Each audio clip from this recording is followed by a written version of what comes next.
성도님과 사랑의 인사합니다. 샬롬 샬롬. 아멘. 감사합니다. 우리 안동에 한 2년간 코로나로 인해서 전국이 다 그랬습니다만은 축제니 뭐니 다 이렇게 중단되었다가 이제 여러 가지 코로나도 완화 조치, 방역 조치가 완화되고 하니 안동에도 탈춤이 지난주 주말부터 금주 월요일까지 정리까지는 화요일까지 했습니다. 잘 마치고 났는데 거리가 조용하더라고요. 축제 때는 제가 어지간해서는 쉬는 날 어디 안 갈 때는 늘 교회 와 있는데 도저히 교회 제 목양실에 앉아서 연구를 못 하겠더라고요. 도저히 안 돼. 그래서 제가 안동에 와서 이런 바깥의 행사로 인해서 제 연구에 지장 받은 적이 거의 없었는데 이번에는 못 있겠더라고요. 너무 소리가 막 울리고 해서 그래가지고는 그냥 대신 운동도 하고 이렇게 아웃 오브 타운 했습니다만은 딱 끝나고 나니까 화요일부터 조용한 것이 그래서 저 개인적으로는 엄청난 그런 또 이렇게 연구 시간 또 기도 시간 많이 가졌는데 아직까지도 이 축제의 여파가 있는 것 같습니다. 세상의 축제는 무슨 축제든 큰 축제든 작은 축제든 간에 세상의 축제는 끝나고 나면 좀 허무합니다. 허탈하고 그러니까 우리에게는 그리스도 영 안에서 우리 주로 인하여 충만해지기를 바랍니다. 그것이 오늘의 첫 번째 시대에 대한 반석입니다. 지금 기도할 때입니다. 지금 우크라이나는 러시아를 지금 밀어제치고 있는데 러시아 푸틴이 지금 무슨 생각을 하고 있는지 오리무중이에요. 김정은이 또 그 틈새에 지금 괌을 넘어가는 괌까지도 넘어가는 그런 거대한 미사일을 쏘대고 미 함대는 다시 동해상으로 북상하고 있고 여러 가지 면에서 세계는 지금 요동을 치는데 우리나라 이 여의도 한복판에서는 세상 가는 줄도 모르고 그냥 자기들 세상인 줄 알고 온갖 그 입들이 떠들고 있는데 참 기도 안 찹니다. 기도 안 차. 그러니 이럴 때 우리 성도들이 기도 안 하고 되겠어요? 정말 마지막 때가 되면 진짜 참 여러 가지로 참 이런 그 세상이 혼돈스럽습니다. 오늘 말씀이 그래요. 말씀이. 지난주에 제가 제발 이거 버리지 말고 꼭 가져오시라 했는데 다 들고 있는 줄로 믿습니다. 안 가져와도 또 교회에서 지급하니까 하여튼 또 주의 은혜입니다. 안 주면 어떡하겠어 그래서 그래서 우리는 이럴 때일수록 우리는 성경을 봐야 됩니다. 주님을 우리는 직시해야 됩니다. 주님께 주목해야 됩니다. 그러니까 주의 음성 앞에 우리는 겸허히 서야 됩니다. 세상에 대해서 우리가 다치지도 말아야 되지만 하나님께 대하여도 우리가 열려 있어야 됩니다. 그래야 됩니다. 지금 하나님께 사도 요한을 통해서 이 마지막 때 죄를 쓸어버리는 하나님의 심판의 작업을 3단계에 걸쳐서 진행하시는데요. 7인의 재앙을 띠고 그 7번째 인에 다시 7 나팔 재앙을 시작하십니다. 그리고 7 나팔 재앙 7번째에 7 대접 재앙을 시작하십니다. 그러니까 이 7인, 7 나팔, 7 대접이 따로따로 떨어진 어떤 그런 역사가 아니라 이게 다 물려 있습니다. 물려 있어요. 골프 치시는 분들 골프 클럽에 손이 다 연결돼서 치듯이 야구하고 달라요. 다 손이 연결되듯이 다 이렇게 손이 그립이 연결되듯이 손이 연결됩니다. 재앙이 연결되는 거예요. 그러니까 이게 연쇄적입니다. 한 번 하고 끝나면은 또 정신 차릴 시간이 있지만 이게 그냥 파도가 그냥 계속 3번 연달아 치면 나만 알 것이 없어요. 3분의 1은 3분의 1은 이 전염병으로 죽고 3분의 1은 이 칼에 맞아 죽고 3분의 1은 도망가다가 또 칼에 맞아 죽고 이 3분의 1이 파도가 이렇게 밀려오면 당할 자가 없습니다. 자, 그렇기 때문에 우리는 이런 말씀들이 이렇게 심대하게 요한계시록 성경의 끝부분에 이 아주 거대한 분야, 요한계시록의 가장 많은 분야가 하나님의 심판의 메시지가 딱 자리 잡고 있습니다. 교회 7교회를 진단하신 하나님께서 그다음 하늘의 예배 성전을 보여준 다음 주님의 성전에 주목하지 않는 자에게 이런 7가지 연속적인 재앙이 내려온다는 거예요. 구조로 보면 그렇다는 겁니다. 여기서 견디고 구원받은 자가 마지막 최종 열려지는 주의 나라에 다 들어가는 거예요. 오늘 함께하던 분들 또 유튜브로 나중에 보는 분들 지금 예배드리는 분들 물론하고 다 우리가 이런 말씀 앞에 진실이 섭니다. 이런 말씀을 그냥 흘려듣다가는 나중에 때가 되면 다 늦을 수가 있어요. 이거는 믿지 않는 자에게 주는 메시지이기도 하지만 믿는 자에게 주는 이야기입니다. 이런 이야기를 아무나 세상 사람들 아무나 듣습니까? 못 듣습니다. 안 듣습니다. 주의 그리스도인들에게 들리는 이야기예요, 이게 지금. 그래서 귀 있는 자는 들으라. 주의 교회에게 주는 메시지. 그러니까 우리는 다 그리스도 안에 하나님의 부름받은 주의 사람들 교회입니다. 각자의 심령 교회부터 시작해서 우리는 이런 이 교회를 이루고 있는 주의 백성들인데 이 이야기가 남의 이야기가 아니라 내게 주는 이야기고 우리 가정에 주는 이야기고 우리 자녀에게 주는 이야기고 우리 나라에 주는 이야기고 이 땅에 지금 이 시대에 주는 하나님의 뜻인 줄 알고 우리는 진지하게 주님 말씀 앞에 서야 됨이 옳은 줄로 아옵나이다. 혹 좋은 우물이 있을까 봐 제가 지금 자, 지난주에 우리가 두 번째 재앙까지 봤습니다. 세 번째 재앙 여기 보면 두 번째 여러분들 가지신 페이퍼 2페이지 일곱 나팔 재앙 일곱 재앙 그 도표 끝부분에 이렇게 보시면 세 번째 재앙이 강과 샘이 마르는 건데요. 이것이 일곱 나팔 재앙에도 큰 별이 강에 떨어져서 물의 3분의 1이 쓰게 되어 마실 수 없는 재앙이 일어나고 이 일곱 대접 재앙에도 같은 물에 관한 이야기가 나오는데 여기는 강의 물의 근원이 말라버립니다. 물 근원이 말라서 그게 다 피가 돼버리고 사람들이 마실 수 없는 물이 됩니다. 물은 우리가 다 알지만 이 물은 인생살이에 결정적인 겁니다. 물이 없으면 살 수가 없습니다. 물이 없으면 존재가 안 됩니다. 물이 없으면 전쟁도 못합니다.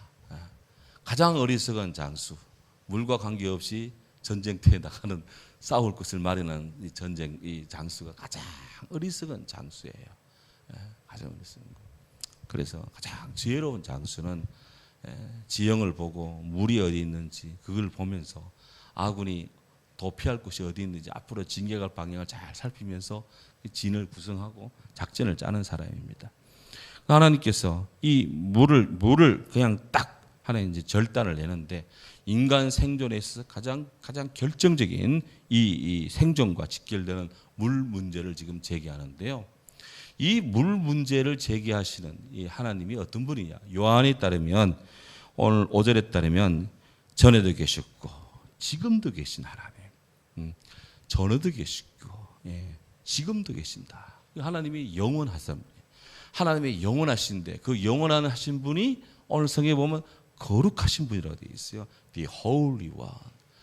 요한계시록에 하나님을 가리켜서 우리 주님을 가리켜서 거룩하다라고 한 것이 딱 두 번 나오는데 바로 여기 요한계시록 16장 5절에 한번 나오고 그 앞에 장 15장 4절에도 진실로 거룩하신 분입니다 라고 하나님을 그렇게 칭하는 것이 나아요.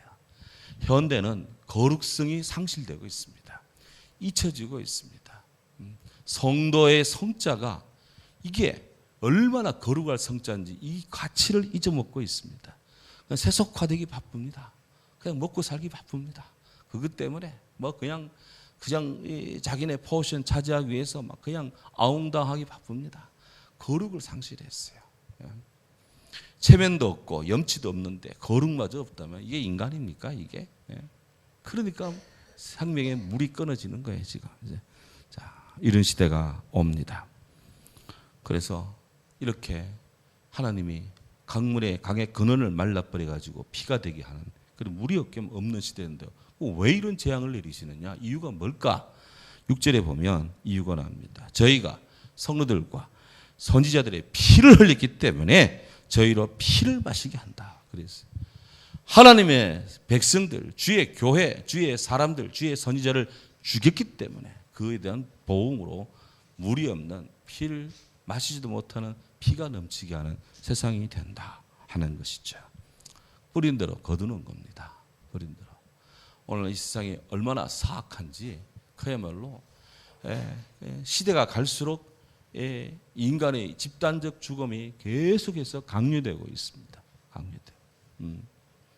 그러니 자 우리가요 이런 이야기가 남의 이야기 같지 않습니다. 자 그래서 이런 재앙을 딱 이렇게 이제 재앙이 내려오는데 이 재앙에 대한 최종적인 하늘의 평가가 나와요. 7절에 보면 내가 들으니 말하기 제단이 말하기를 하늘의 제단이 이 제단에서 소리가 들려옵니다. 전능하시니 곧 심판하시는 그분이 심판이 참되고 의로우시도다. 이런 이 하늘의 제단에 소리가 들리는데 이 제단이 어떤 제단이냐? 이 제단이 요한계시록 8장 3절 5절 사이에 보면 이미 박해를 받아 순교한 영혼의 성도의 기도가 드려지는 제단이에요. 그 다음 성도들의 기도가 주께 드려지는 것이에요. 그 요한계시록 6장 9절에 죽은 순교자들이 순교의 순간에 하나님을 향해 올린 호국의 기도, 그 피의 기도 8장에 그 고난을 받는 성도들의 기도가 다 어디로 직결되고 어디로 쌓이느냐? 하늘의 제단에 다 올라가는 거예요. 그 제단에서 평가 내립니다. 주의 사람들을 이렇게 괴롭혔고 교회를 이렇게 괴롭혔기 때문에 저들이 이런 피해 심판받는 것이 의롭다. 정의다. 그랬어요. 정의다. 그래서 이렇게 해서 세 번째 이제 그 대접 피의 대접이 강물의 근원이 마르는 이제 그 고난이 진행되고요. 네 번째 8절부터 9절 사이에 네 번째 대접 재앙이 나오는데 이 네 번째 대접 재앙을 잘 보면 이게 이제 해가 막 쏟아집니다. 해가 막 그 대접을 막 그냥 깨뜨리니까 막 해가 쏟아지는데 그 해의 열기가 사람을 다 태워버립니다. 엄청난 지금 재앙이 일어나는 거예요. 그런데 가만히 보면 일곱 나팔 재앙에도 보면 해와 달, 하늘의 천체 3분의 1이 빛을 잃어요. 그 어둠이 덮어요. 그 나팔 재앙 때는 어둠으로 세상이 깜깜해지는데 이 일곱 대접 재앙에서는 그 해의 열기가 뜨거움으로 다 모든 생명체를 다 태워버리는 일이 일어난다는 거예요. 그러니까 이 캄캄해서 빛이 없는 것도 문제인데 흑암 속에 사는 것도 문제인데 빛이 없으면 어떤 일이 날까요? 극도의 추위가 옵니다. 극도의 추위, 빙하기가 오는 거예요. 그 인류의 역사의 유기체들이 너무 뜨거워도 문제인데 온난화도 문제인데 너무 추워도 빙하기가 와도 또 수도 없는 종들이 멸절을 합니다. 그 지나온 역사에 보면 다 그런 것들이 다 인류 역사 속에 다 나와 있습니다. 자, 그런데 여기에 지금 이렇게 일곱 대접 재앙에 해가 지금 막 너무 열기가 뜨거워 가지고 그냥 모든 그냥 하나 앞에 회개하지 않은 백성들이 딱 불에 딱 구해서 그야말로 막 다 타서 이렇게 지금 막 없어지는데 문제는 그럼에도 불구하고 회개하지 않는다는 것이 문제. 회개가 없다. 거룩을 상실했다는 것은 회개가 없다는 거예요. 아니, 회개하지 않는다는 거예요. 진정한 성도는 하나님의 거룩성에 직면하고 하나님의 위대성에 직면할 때 그가 참 성도라면 회개를 합니다. 이사야 6장에 이사야 선지자가 성전에서 기도하는데 그때 우시야 왕이 돌아가셨어요. 왕이 서거한 상태입니다. 한 나라에 왕이 없다. 지도자가 부재한 상태, 국가의 위기입니다. 그때 선지자는 기도합니다. 나라가 어려울수록 기도하는 인구가 많아져야 돼요. 나라가 어려울수록 하나 앞에 모이는 자들이 많아져야 돼요. 그게 그 시대의 희망이 있는 겁니다. 이 거리에 사람은 많은데 성전에 사람이 없다. 이건 정말 위기지. 위기 사인. 이게 위기입니다. 이게 위기입니다. 딴 때가 위기가 아니에요. 그 이사야 선지자는 지금 나라의 왕이 우시아 왕이 돌아가시는 그런 국가의 위기 때 6장에 보면 이사야가 성전에 기도하러 갑니다. 기도 중에 하나님의 이 보좌의 서랍들, 주님을 모시고 있는 천사들을 봅니다. 엄청난 광경이죠. 천국만 봐도 영광인데 하나님 보좌를 둘러싸고 있는 서랍들을 보는 거 영광입니다. 이게. 근데 그 순간에 막 신봤다 하고 내가 천국을 봤단 말이야. 니들 나 우습게 여기지 마라. 이렇게 한 것이 아니에요. 이사야 선지자는 그 하나님의 그 위대한 거룩성을 접경하고 딱 한 순간에 그의 입에서 나오는 첫 마디, 화르다요, 화르다 나여, 나는 망하게 되었도다. 나는 입술이 부정한 백성이고 입술이 부정한 백성 중에 가하면서 만군의 여호와를 보았습니다. 회개하는 거예요. 입술이 부정한 백성이요, 개인의 죄. 입술이 부정한 백성 중에 가하면서 공동체의 죄, 국가의 죄. 이게 성도입니다. 잘못된 것을 아는 것과 잘못됐다고 고백하는 것, 회개하는 것. 이것이 구원이 있는 백성, 길이에요. 근데 여기 햇빛이 나가죠. 햇빛이 막 그냥 해가 없어도 문제지만 해가 너무 강렬해서 어쨌든 무슨 빛인지 모르지만 그 하여튼 햇빛에 막 너무 강렬해서 막 사람들이 그 빛에 의해서 다 그냥 타 죽는데 회개하지 않는 그런 족속들이 다 타 죽어요. 그에 불구하고 회개를 하지 않습니다. 버티는 거죠. 모두가 다 계속 하나님의 일에 회방합니다. 죽어도 나는 하나님에 대한 고의성을 가지고 짐승을 추적하는 이 땅의 무리들이 그야말로 악을 이를 갈며 죽으면서도 회개하지 않습니다. 그러니까 어떻게 돼요? 바람에 나는 겨와 같도다. 그래 되는 거예요. 죄로 다 날아가 버리는 겁니다. 이게 소위 말하는 네 번째 대접 재앙의 그런 모습입니다. 다섯 번째 16장 10절부터 11절 사이에 다섯 번째 대접이 나오는데 여기에 또 하나님이 천사를 보내서 그 진노의 대접을 이번에는 짐승의 보좌에 썼습니다. 하나님의 보좌가 아니고 잘 봐야 돼요. 이게 짐승의 보좌입니다. 짐승의 보좌라는 것은 하나님을 대적하고 하나님과 그냥 맞짱 뜨겠다는 그런 사탄의 우두머리가 왕처럼 앉아있는 그런 그 보좌인데요. 그것이 영원할 것 같습니까? 아닙니다. 하나님이 어떤 분입니까? 사탄 마귀에게 휘달리는 분이에요. 사탄아, 너희들 물러가라 하는 순간에 사탄은 바람없이 사라집니다. 예수님 앞에서 꼼짝도 못해요. 그러니까 그렇게 말로 물리치며 동시에 진노의 대접을 그 사탄의 그 보좌에 쏟아버립니다. 쏟아버렸더니 그 나라가 어두워집니다. 성경에 보면 그 나라가 곧 어두워지고 빛이 없어져 버리는 거예요. 그리고 사람들이 아파서 막 자기 혀를 깨물고 막 또 종기가 나서 막 몸에 막 페인 고통이 오고 소울 종기가 나가죠. 독종이 나서 막 그냥 막 몸에 막 견딜 수 없는 고통이 찾아왔습니다. 애굽 사람들이 하나님 말을 듣지 않고 모세 말을 듣지 않고 그냥 막 바로가 막 했던 이야기 막 엎어버리고 막 보내주겠다 해놓고 금방 보내주지 않고 막 가라 해놓고 금방 가지 않고 막 하나님의 종과 약속해놓고 약속 안 지키고 그냥 막 마구잡이로 그냥 살아봐라. 그래 어떻게 되는 거야. 그래 한번 짐승의 보좌에 쏟아버렸어요. 쏟아버렸더니 막 아프고 그냥 막 종기 나고 그냥 막 아픈만 해도 힘든데 막 종기 나니까 잠잘 수 있습니까? 제가 과거에 막 어떤 큰 충격적인 일을 한번 대학 다닐 때 하여튼 뭐 당해가지고 막 신경만 쓰면 종기가 나는데 막 그냥 막 제가 하여튼 손이 닿는 곳에는 주로 닿는 곳에는 이고약 조고약이 또 막 성형 가방에 막 그냥 막 군복 주머니에 막 늘 조고약 그렇게 막 달고 살았어요.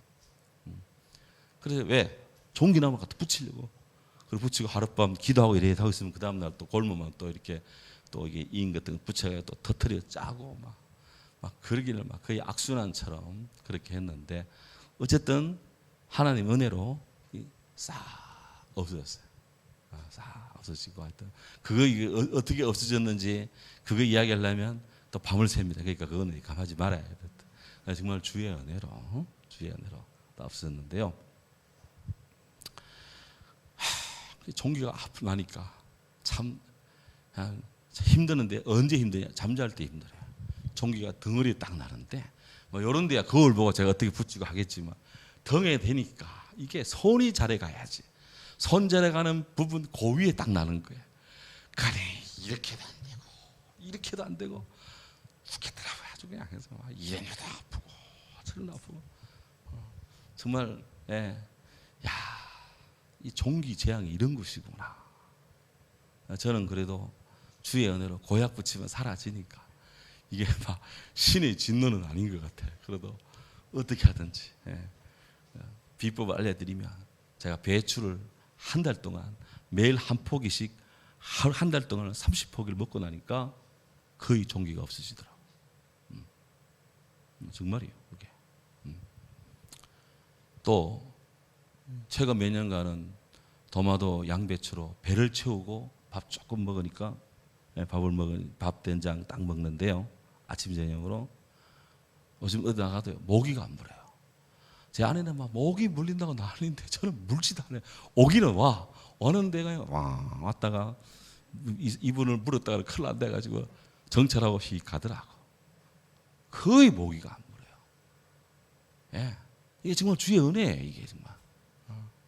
그래서 하나님 은혜로 제가 우리 교회 잘 왔다 제가 해서 그래서 그런 겁니다. 지금 제가 주의 뜻이구나 이게.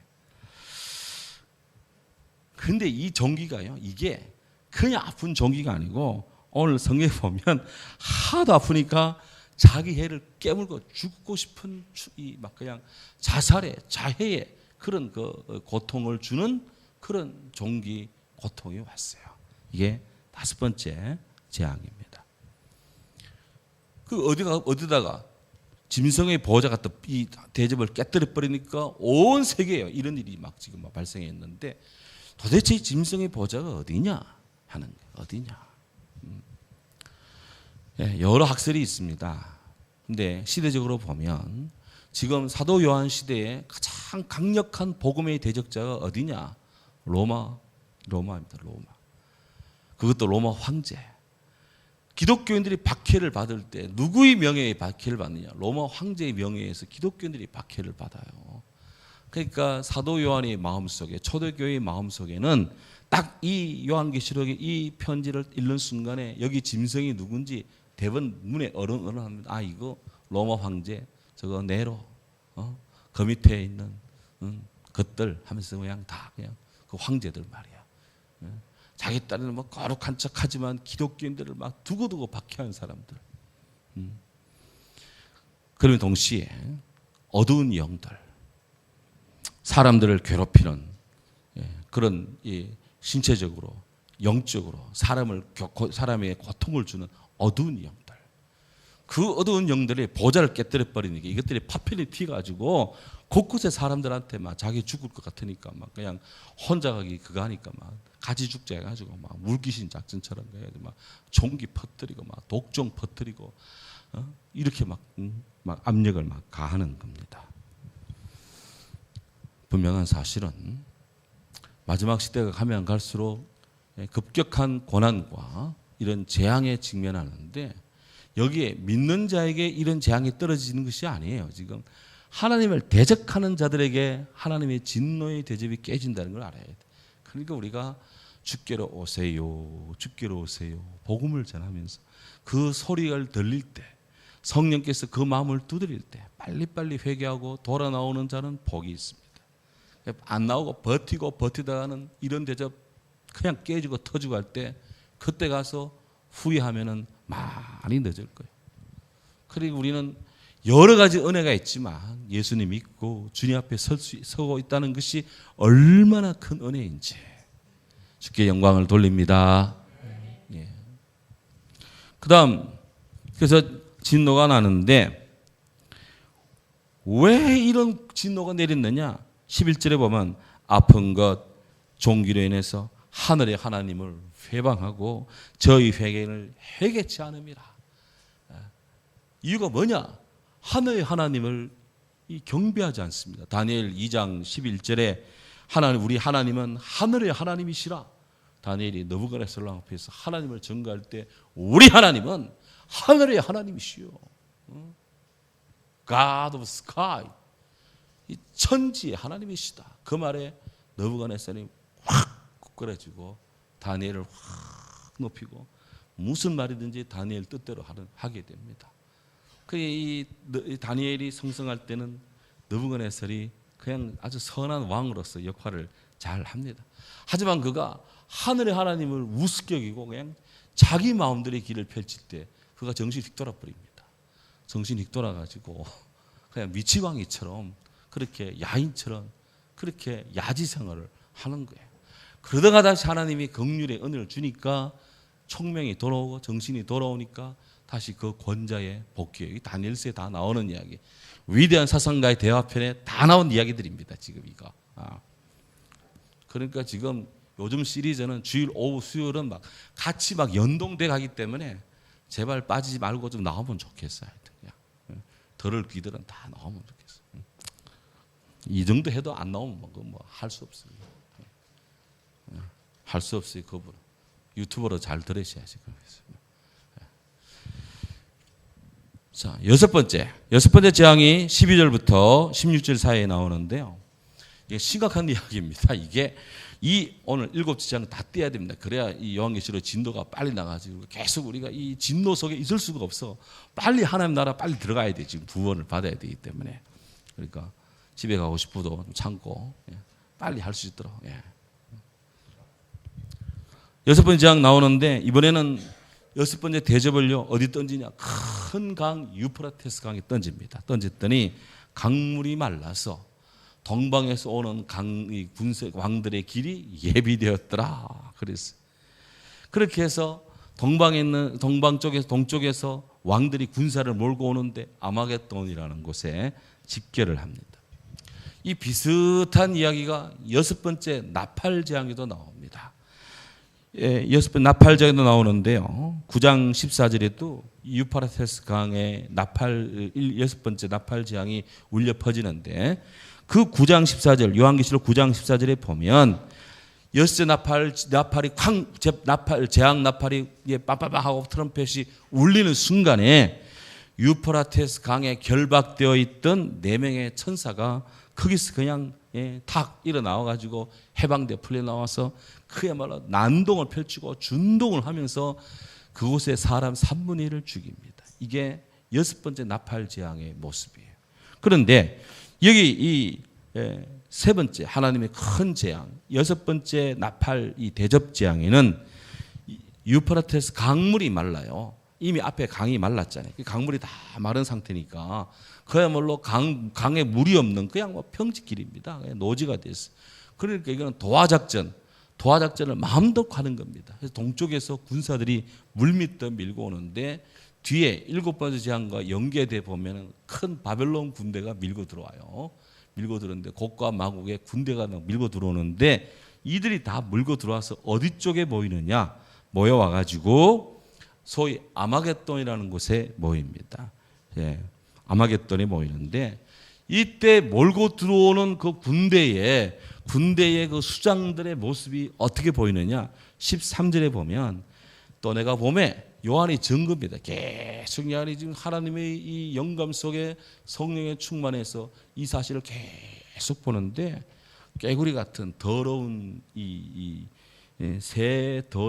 더러운 새 종류의 영들이 나타나는데요. 하나는 용의 입을 하고, 하나는 이 짐승의 입을 하고, 하나는 거짓 선지자의 입을 하는 요 세 가지 이 입들이, 좋게 말하면 입이고 나쁘게 말하면 그 나발들이, 주둥이들이 그냥 막 나타나가지고 그냥 와서 그냥 막 그냥 막 깨구리 같은 이 영들이 막 더러운 영이 막 쏟아져 나오는데, 하나는 용, 하나는 이 짐승, 하나는 거짓 선지자, 이런 용들이 나와가지고 막 그 더러운 입으로 막 나불대고 막 지키고 막 그냥 떠들고 그냥 막 설치되고 막 헐키는데, 도대체 이 세 더러운 영의 실체가 뭐냐?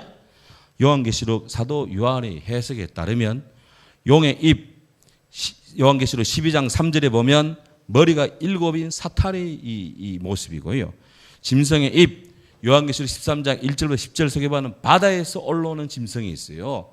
바다에서 올라오는 짐승들이 또 이렇게 설치되고 있고, 거짓 선지자의 입, 13장 11절부터 17절에 보면 땅에서 나오는 짐승들이 선지자 흉내를 내는 거예요.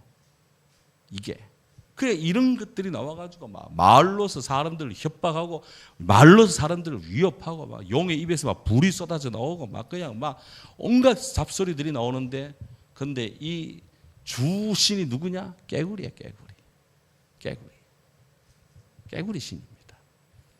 깨구리가 페르시아, 이 깨구리가 이 애국 군대가, 애국 같은 데서는요, 깨구리를 좋은 이미지로 그려요.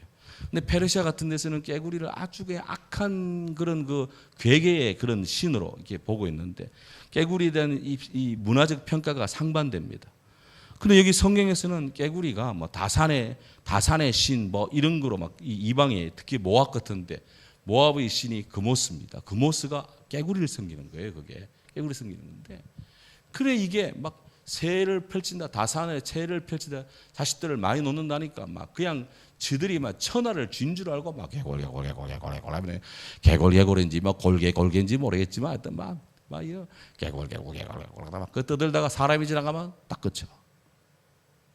진리가 아니지. 진리는 이때도 저때도 사람에게 항상 낮이건 밤이건 영원하고 변치 않는 게 진리입니다. 근데 개구리 손에 아무래도 개골 뭐 골개 하더라도 뭐 개골인지 골개인지 간에 하여튼 뭐 듣는 순에 따라 하여튼 뭐 다르겠지만은, 아무래도 사람이 딱 지나가면 딱 조용해지는 게 진리가 아니에요. 이거. 그러니까 진리가 아닌 잡소리들이 막 세상에 가득한 거예요. 세상에.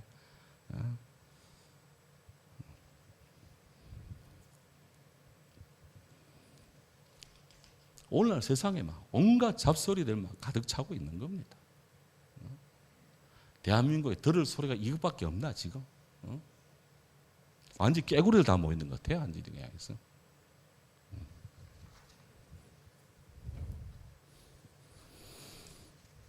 이 깨구리들이 사람들 동쪽에서 와가지고 막 사람들을 끌고 모아가지고 막 숫자 많다 가지고 막 해가지고 개골해서 해보자 붙어보자 하면서 막 그냥 누구한테 하나님께 붙어보자 해가지고 막 개골 해가지고 다 직결되고 있어. 어디에? 아마겟돈에.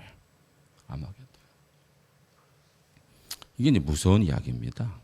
이게 7번째 재앙입니다.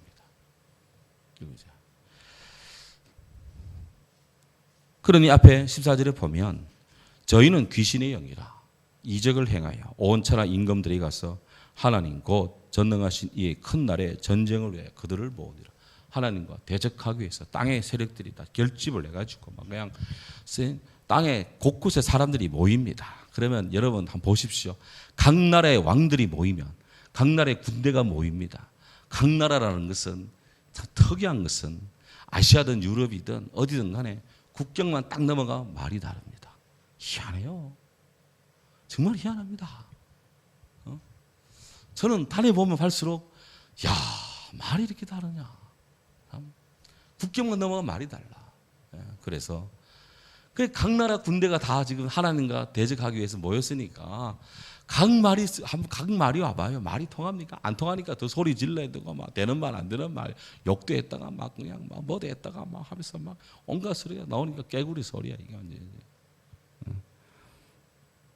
그런데 이때 우리 주님께서 7번째 대접 재앙을 딱 터뜨리기 전에 중요한 말씀을 지금 합니다. 그게 15절입니다. 15절. 자, 재앙의 중간 속에, 재난 속에 하나님의 경고가 있다는 것은 축복입니다. 마지막 구원의 길을 주는 거예요. 마지막 길. 우리 이런 소리를 놓쳐서는 안 됩니다. 소리, 하나님의 이 구원의 소리 들리는데 15절 같이 읽습니다. 보라, 내가 도적같이 오리니 누구든지 깨어 자기 옷을 지켜 벌거벗고 다니지 아니하며 자기 부끄러움을 보이지 아니하는 자가 복이 있도다. 아멘. 주님이 온다. 어떻게? 도적같이. 주님이 도적이란 말이 아닙니다. 도적이 내가 언제 들어간다. 그런 거는 막 이 레밍턴 스틸 같이 그런 거는 영화 속의 이야기고, 도적은 사인을 안 주고 들어갑니다. 사인 주고 들어갔다는 바로 잡히죠. 요즘 같은 카메라가 많은 시대에 도둑질 해도 몇 발짝 안 가서 다 잡힙니다. 그런 건 생각도 말아야 돼. 도적같이 온다. 사람이 생각지 못하는 때 오시는데, 우리 인간편에서 해야 될 일, 누구든지 깨어. 첫째, 깨어라. 자기 옷을 지켜라. 벌거벗고 다니지 마라. 자기 부끄러움을 보이지 마라. 이런 자가 복이 있다. 깨어라. 영적으로 각성해야 돼. 자기 옷을 지켜라. 옷은 자기 신분을 드러냅니다. 왕이 입는 옷이 있고요. 귀족이 옷이 있는 옷, 평민들이 옷이 있고, 노예들이 입는 옷이 있어요. 로마 시대입니다. 이 배경이 로마 시대. 평민들이 입는 옷이 있고, 귀족들은 토가를 입고, 왕은 왕의 옷을 입고, 그냥 노비들은 그냥 있는 대로 입는 거지. 그냥 자기 옷을 잘 입어라. 자기 신분에 맞게, 자기 직분에 맞게, 자기 옷을 잘 지켜라 그랬어요. 교사로 부름받은 자는 교사의 사명을, 주의 청지기로 부름받은 자는 청지기의 사명을. 우리 다 주님의 일꾼이잖아요. 바울은 나는 주 앞에 가장 작은 자라. 나는 주의 일꾼이다. 나는 주의 일꾼이다. 자기 옷을 잘 지켜라. 벌거벗고 다니지 마라. 자기 사명 잊어먹고 그냥 부끄러움을 보이지 마라. 얼마나 우리는 많은 수치와 허물 속에 얼마만큼 우리가 노출돼야 되겠습니까? 다 우리들한테 주는 이야기이게 지금. 그런 자가 복이 있다 그랬어요. 근데 이 말을 듣지도 않고 계속 군사들이 모여서 막 개골하고 이제 막 하는데, 집결을 하는데 어디까지 집결하느냐? 쭉 그들이 유프라테스 강을 건너가지고 비옥한 초승달 이 하란 땅 지나서 쫙 시리아 거쳐가지고 쭉 내려오면 엘리야의 갈멜산 그 밑에 이스라엘 평원이 있고, 그 옆에 언덕이 있는데 거기에 솔로몬 무기장수의 머깃도 거기 있어요. 이걸 히브리어로, 그게 바로 히브리어로 그것이 하르 머깃돈, 거룩한 머깃돈 해서 머깃도의 산, 그것이 아마겟돈입니다. 이 하르 머깃돈을 헬라어로 음력하면 아마겟돈이 되는 거예요. 히브리어로 하르 머깃돈, 헬라어로는 아마겟돈. 성경에는 헬라어를 그대로 썼어요. 사도 요한이 헬라어로 썼기 때문에 그리스어로 아마겟돈으로 딱 되는 거예요. 거기에 딱 직결하는데, 역사적으로 보면 이것은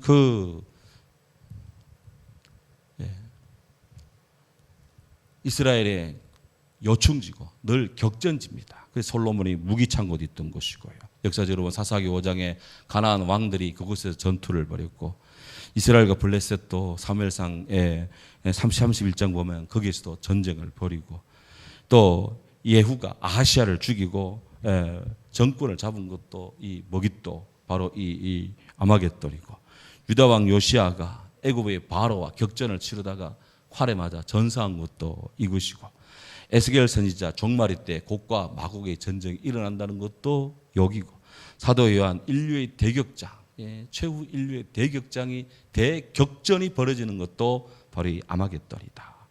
그러니까 이것은 선악간에 영적으로 하나님의 군대와 세상의 군대가 막 충돌한다, 막 이런 엄청난 이 최후 결전이 벌어지는 이곳에 군사들이 집결을 하는 겁니다.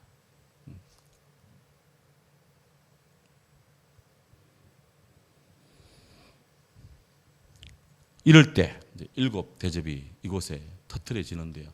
결과가 어떻게 될까?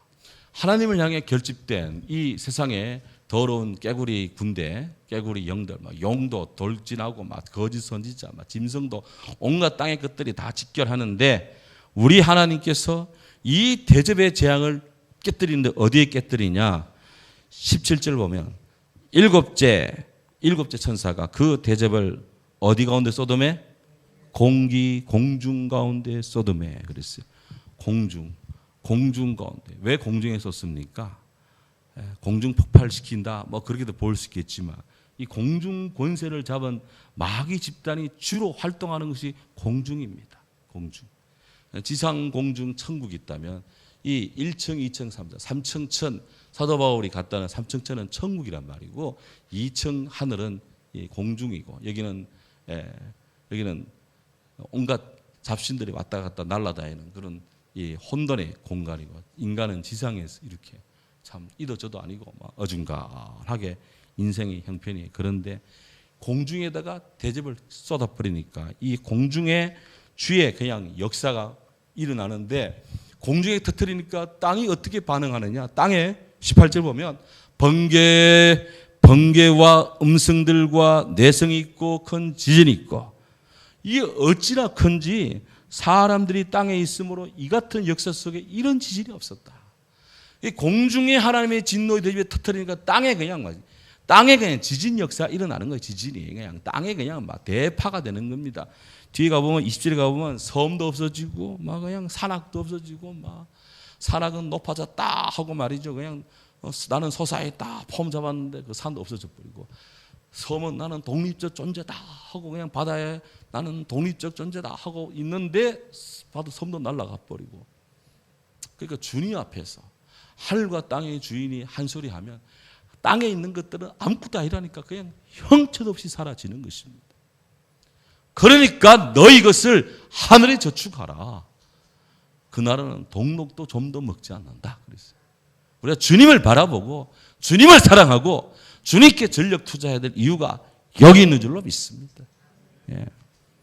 이렇게 말씀. 그냥 하늘에서 하나님의 7번째 대접이 터뜨리니까 천사가 터뜨려 버리니까 이제 땅에 있는 것 이런 것들이 없어지는데 가장 결정타가 어디 가서 터지느냐? 19절 보면 큰 성이 세 갈래로 갈라지고 만국의 성들도 무너지더라. 그랬어요. 큰 성이 무너집니다. 큰 성 바벨론입니다. 바벨론이 무너지는데 바벨론 the great 큰 성 바벨론이 무너집니다. 이 바벨론이 뭘 말하는 것이냐? 바벨론이 도대체 뭘 의미할까? 큰 성 바벨론이 무엇을 의미할까? 요한계시록 18장 2절을 봅니다. 18장 2절 이건 다 찾아야 돼요. 굉장히 우리가 성경의 내적인 증거로 찾아가는 부분인데 18장 2절 읽습니다. 힘찬 음성으로 외쳐 이르되 무너졌도다 큰 성 바벨론이여 귀신의 처소와 각종 더러운 영이 모이는 곳과 각종 더럽고 가증한 새들이 모이는 곳이 되었도다. 이런 것들이 어떻게 됐다고요? 무너졌다는 거예요. 그 땅에 있는 이 군대들이 모여가지고 아마겟돈에서 하르머겟돈에서 그냥 하나님과 대적을 결판을 내놨는데 그들은 하늘에 번개가 터지고 그냥 뇌성이 터지고 지진 나버리니까 그 군대가 살아 생존하겠습니까? 다 깨지는 거지. 마귀들 집단 중에 집단인 바벨론 다 깨지는 거예요. 바벨론이. 창세기 11장에 하나님의 심판을 대신해서 인간의 힘으로 쌓아 올린 바벨론도 하나님이 언어를 흩뜨려 버리니까 말이 소통 안 되니까 다 갈라져서 헤쳐모여 각기 제 길로 가버렸어요. 인간의 바벨론화, 바벨론의 세계화는 바벨론의 세력화는 이렇게 해서 끝이 납니다. 하나님의 나라는 영원합니다. 이게 지금 사도 요한이 말하고자 하는 주제입니다. 어거스틴이 이런 부분을 묵상하면서 신궁돈, The City of God, 하나님의 도성이라는 책에서 땅의 나라는 다 멸절돼도 하나님의 나라는 영원하도다. 이게 이제 영원한 천국에 관한 역사에 관한 도도한 평가입니다. 그래서 이 바벨론이 귀신 쳐서 각종 더러운 영, 더럽고 가증한 새 것들이 모이는 곳이 되었는데 그들이 모여봐도 땅도 없고 산도 없고 이 산도 없고 바다 이 섬도 없고 다 없어져 버렸어. 어디 기대고 비빌 데가 없어. 말도 뛰어다닐 지평이 있어야 이 적토마다 달려갈 수 있습니다. 그 지들이 비댈 곳이 없어요. 다 멸절되는 것입니다. 거기다가 혹 잔존 세력이 있는데 그래서 잔존 세력이 있거든요. 이 잔존 세력을 하나님의 대접 속에 소탕하는데 뭘로 소탕하느냐? 21절 오늘의 21절 21절 보시면 또 무게가 얼마나 되는 한 달란트나 되는 무엇이 큰 우박이 하늘로부터 사람에게 내리매 사람들이 그 우박의 재앙 때문에 우박이 내리는데 우박이 무게가 얼마짜리냐? 한 달란트라고 그랬어요. 근데 우리 성경에는 한 달란트로 되어 있는데 영어 성경에 보면은 100파운드로 되어 있어요. 100파운드. 그래서 찾아봤습니다. 1파운드가 무게가 얼마일까 했더니 이 파운드가 뭐 돈의 화폐도 되지만 무게 측량도 되거든요. 1파운드가 0.45359kg이더라고요. 0.4. 대충 하면 0.45kg. 0.45kg인데 이것이 100파운드면은 45.359 대충 45kg 되는 46kg 되는 우박이 떨어지는데 자잘한 우박이 아니고 한 덩어리가 떨어질 때마다 한 두두두두두 떨어지는 우박이 그냥 우박 하나 무게가 100파운드짜리 그냥 45kg짜리가 하늘에서 떨어집니다. 거의 핵폭탄 155mm 퍼맞는 것처럼 그냥 그거 맞아가지고 나 머리 있다 할 사람 몇 명이 되겠어. 남아있는 땅에 있는 잔존한 마귀 것들 다 그냥 머리 터지고 다 터지고 그런 거 다 나중에 어디로 갑니까? 싹 썰어가지고 끝이 없는 감옥이 무적에 들어가는 거예요. 이제 안동에 탈춤 싹 하고 나니까 그러다 남아있는 엄습한 기운도 있고 좋은 것도 있겠지 찌꺼기도 있고 암만 청소하면 한데 기가 막히게 비가 오니까 싹 쓸어가지고 깨끗 하수구 딱 집어넣고 비 내리가 조용해지고 저게 딱 그리 되는지 모르겠다. 쉬었다 쉬고 이렇게. 그거 기획한 사람 보면 가슴이 서늘해지겠지만 다 하나 뜻이요 이게 다. 이걸 아는 목사도 대단한 목사라 이게 지금. 어쨌든 이렇게 해서 7대접 재앙이 이제 떨어졌습니다. 그러니까 그 다음부터는 이제 심판이 나오는데 큰 음녀에게 심판이 내리고 바벨론 패망 선언이 있고 17절에는 음녀에게 심판을 18장에는 이 바벨론 패망 선언이 이제 공식적으로 되어지고 19장부터 어린 양 혼인 잔치가 19장부터 이제 천국편이 이제 시작이 되는 겁니다. 천국편이 쫙 시면서 20장 천년왕국 이야기 나오고 21장 천국 스토리가 천국의 새하늘과 새 땅 다 이야기 나오고 12장에 천국에서의 삶이 그려지고 마라나타 내가 오리라니까 마라나타 주여 오시옵소서 다 이렇게 해서 그 요한계시록 이야기가 쫙 되는데 이제 이 악한 이 어둠의 영들에 대한 심판이 이제 2장 남았어요.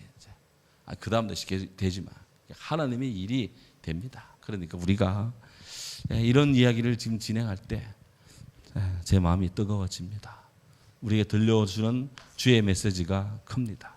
오늘도 우리가 주님 앞에서 이런 깨구리 잡소리들 이런데 우리가 빠지지 말고 진리이신 어제도 계시고 지금도 계시고 또 앞으로도 오시는 우리 주님의 영화에 사로잡힌 성령으로 충만한 그리스도인 하나님 나라를 향해서 걸어가는 그런 주의 복된 성도로 온전하기를 주의 이름으로 축원합니다. 아멘. 함께 더불어 말씀 붙들고 기도합니다. 할렐루야. 사랑해